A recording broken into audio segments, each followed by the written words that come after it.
হ্যাঁ, শুরুতে যদি আমি এখানে জানতাম তাহলে অবশ্যই আমি দেশের বাইরে যেতাম না, কারণ ওইখানকার সাথে এখানে চিকিৎসাটা মোটামুটি ভালো। কারণ তাদের চিকিৎসা আর এই চিকিৎসা একটু আলাদা।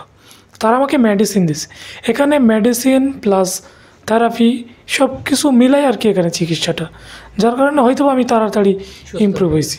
আমি বলবো যে যাদের কোমর ব্যথা, হাঁটু ব্যথা বা আর্থ্রাইটিস এই জনিত রোগে ভুগতেছেন, তারা অবশ্যই ডিপিআরসি হসপিটালে আসলে তাদের জন্য ভালো হবে। কারণ আমি এই 7 বছরে নানা জায়গায় ঘুরে অনেক টাকা খরচ করছি, সেই তুলনায় এখানে কিছুই না। কারণ 7টা বছরে আমি ডে বাই ডে অনেক টাকা খরচ করছি, এখানে সেই তুলনায় অনেক বেশি হয়নি। যেটা হচ্ছে সেটা স্বাভাবিক, এটা হবেই। তবে এখানকার চিকিৎসা ব্যবস্থা অনেক ভালো, বিশেষ করে ডাক্তার সবিউল্লাহ প্রধান স্যার অনেক অনেক ভালো মানুষ, ওনার আন্তরিকতা অনেক বেশি, ওনার সঙ্গে কথা বললেই বোঝা যায় আর কি।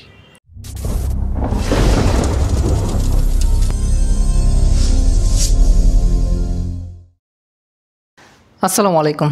বরাবরের মতো আমরা আজকেও আছি DPRC hospital and diagnostic lab লিমিটেডে।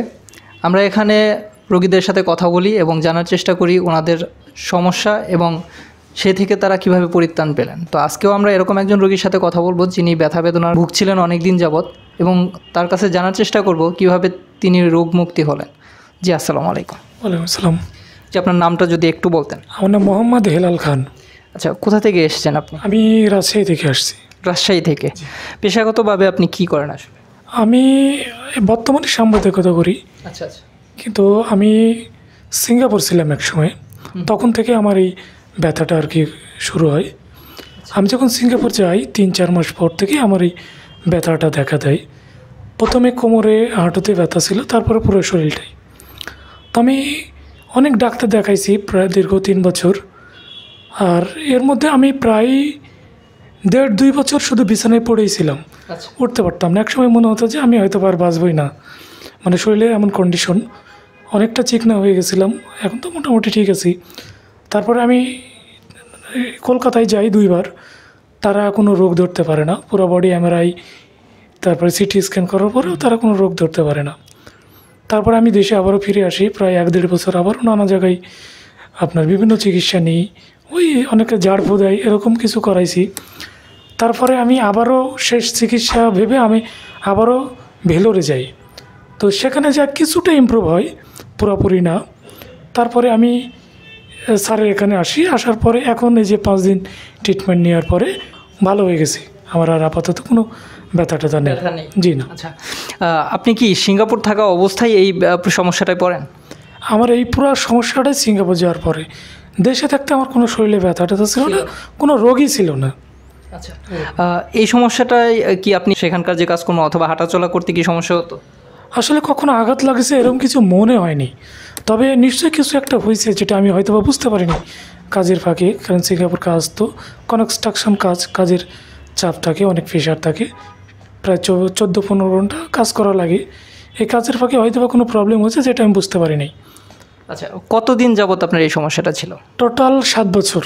7 বছর, মানে 7 বছর আগে এটা শুরু হয় এবং এখন পর্যন্ত এটা 2014 সাল থেকে শুরু, আজকে 2021 সাল।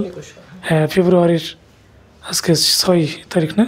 জি, 6 তারিখ। আচ্ছা, এর মাঝখানে আপনি যে চিকিৎসাগুলো নিয়েছিলেন সেটা কেমন ছিল বা কী চিকিৎসা, কী ধরনের চিকিৎসা ছিল? এই চিকিৎসা আর ওই চিকিৎসার মধ্যে পুরোটাই আলাদা। ওটাগুলা বিভিন্ন মেডিসিন দিত, বিভিন্ন ব্যথার ওষুধগুলো দিত, যা খেয়ে হয়তো বা আমি ওই যতদিন মেডিসিন নিতাম ততদিনই ভালো থাকতাম। মানে পেইনটা বুঝতেন না? পেনটা বুঝতাম না। মেডিসিন শেষ করার সঙ্গে সঙ্গে হয়তো বা সকালে শেষ করছে, বিকেল থেকে পেনটা আবারও শুরু হয়েছে, এরমই চলতো।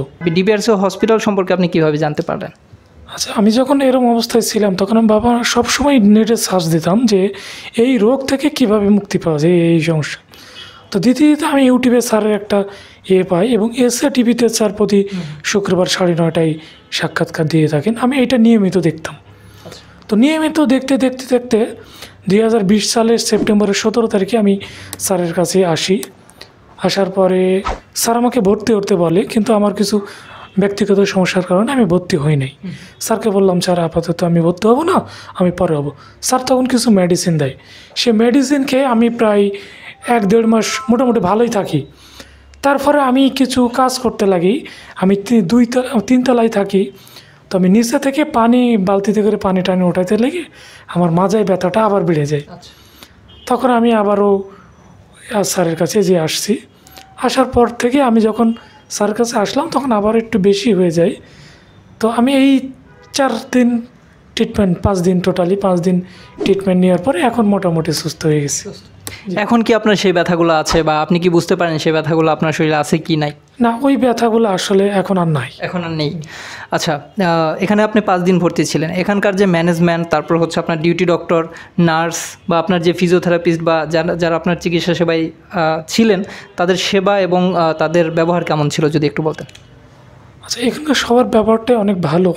ফিজিওথেরাপিস্ট ওইখানে আমাকে যে দিয়েছেন উনি অত্যন্ত ভালো, এবং ওনার চিকিৎসায় আমি এতটা বেশি সুস্থ হয়েছি কারণ ওনার আন্তরিকতা ছিল অনেক বেশি। উনি সবসময় আমাকে মানসিক একটা সাপোর্টও দিত যে এটা ভালো হয়ে যাবে, আর উনি সবসময় ব্যায়াম করাইতো। আমি প্রায় সারাদিন ওই ব্যায়ামের উপরেই থাকতাম, তাতে আর বেশি আমার মনে হয় যে আমি একটু ডেভেলপ করছি। আচ্ছা, আপনি এইখানে 5 দিন ভর্তি ছিলেন, এখানকার পরিবেশ কেমন লেগেছে যদি একটু বলতেন। এখানকার পরিবেশটা অত্যন্ত ভালো। আপনি বাংলাদেশে অনেক জায়গায় চিকিৎসা নিয়েছেন এবং দেশের বাইরেও গিয়েছেন, কলকাতাতেও গিয়েছেন চিকিৎসায়। সেখানকার চিকিৎসা ব্যবস্থা এখানকার চিকিৎসা ব্যবস্থার মধ্যে কতটুকু পার্থক্য, এবং সেখানকার যদি আমি খরচের কথা বলি সেক্ষেত্রে আপনি যদি আগে জানতেন যে এরকম একটা চিকিৎসা বাংলাদেশে এখানেই আছে, তাহলে কি আপনি কলকাতায় যেতেন কি না? হ্যাঁ, শুরুতে যদি আমি এখানে জানতাম তাহলে অবশ্যই আমি দেশের বাইরে যেতাম না, কারণ ওইখানকার সাথে এখানে চিকিৎসাটা মোটামুটি ভালো, কারণ তাদের চিকিৎসা আর এই চিকিৎসা একটু আলাদা। তারা আমাকে মেডিসিন দিছে, এখানে মেডিসিন প্লাস থেরাপি সব কিছু মিলাই আর কি এখানে চিকিৎসাটা, যার কারণে হয়তো আমি তাড়াতাড়ি ইমপ্রুভ হয়েছি। জি। আপনি যেরকম ব্যথায় ভুগেছেন, আপনার মতো এরকম অসংখ্য রোগী বাংলাদেশ এবং বাংলাদেশের বাইরে আছে যারা এখনও হয়তো জানেন না যে তারা কোথায় গেলে চিকিৎসা বা সঠিক চিকিৎসা পাবেন। তাদের উদ্দেশ্যে যদি আপনার কোনো মতামত থাকে। হ্যাঁ, অবশ্যই আমি বলবো যে যাদের কোমর ব্যথা, হাঁটু ব্যথা বা আর্থ্রাইটিস এই জনিত রোগে ভুগতেছেন তারা অবশ্যই ডিপিআরসি হসপিটালে আসলে তাদের জন্য ভালো হবে। কারণ আমি এই 7 বছরে নানা জায়গায় ঘুরে অনেক টাকা খরচ করছি, সেই তুলনায় এখানে কিছুই না। কারণ 7টা বছরে আমি ডে বাই ডে অনেক টাকা খরচ করছি, এখানে সেই তুলনায় অনেক বেশি হয়নি। যেটা হচ্ছে সেটা স্বাভাবিক, এটা হবেই। তবে এখানকার চিকিৎসা ব্যবস্থা অনেক ভালো, বিশেষ করে ডাক্তার সবিউল্লাহ প্রধান স্যার অনেক ভালো মানুষ, ওনার আন্তরিকতা অনেক বেশি, ওনার সঙ্গে কথা বললেই বোঝা যায় আর কি। জি, মেডিকেল বিডির পক্ষ থেকে আপনাকে অসংখ্য ধন্যবাদ আমাদের সাথে আপনার যে মূল্যবান বক্তব্য সেটা শেয়ার করার জন্য। আসসালামু আলাইকুম। আপনাদেরকে অনেক ধন্যবাদ।